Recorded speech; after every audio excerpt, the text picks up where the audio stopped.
Osiris, the god of the afterlife, had once been a noble king, a ruler of light and justice. But the stories told by the priests were only half the truth. There was another side to Osiris, one that was never whispered outside the dark temples, a truth too terrifying for mortal ears. Long ago, when Osiris ruled Egypt, he was loved by his people. He brought them law, taught them how to farm, and guided them with wisdom. But power has a way of corrupting even the purest of souls. The priests in his temple spoke of his kindness, but in the deep of the night, he was something else. He had an obsession, a hunger that could not be satisfied by mere worship. He wanted more. He wanted complete control over life and death. In the dead of night, he would leave his golden palace, disguised as a wandering spirit.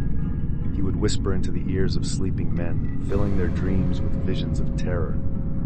Those who awoke screaming would never wake again.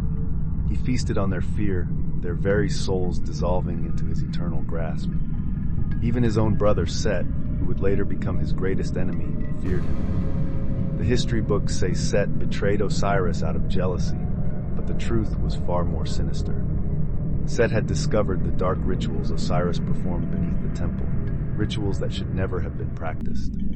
Osiris had found a way to control the gates of Duat, the underworld.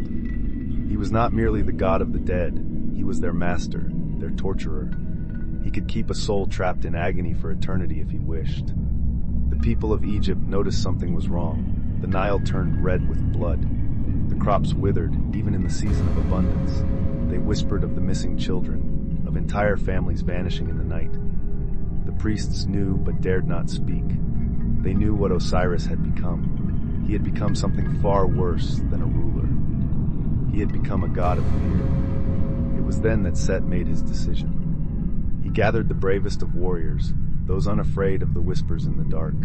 On the night of the black moon, Set struck. He lured Osiris to a grand feast, offering him wine and praise. Osiris laughed, his golden eyes gleaming in the torchlight. He thought himself untouchable. But the moment he drank, his vision blurred.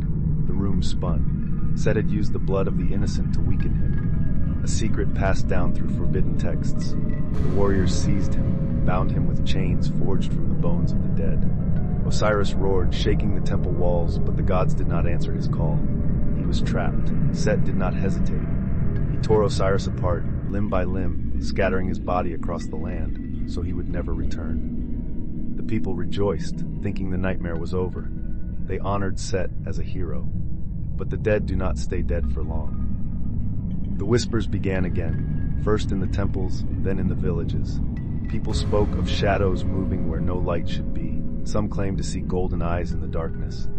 The missing began again. Osiris was not gone. He was waiting. And one day, he will rise again.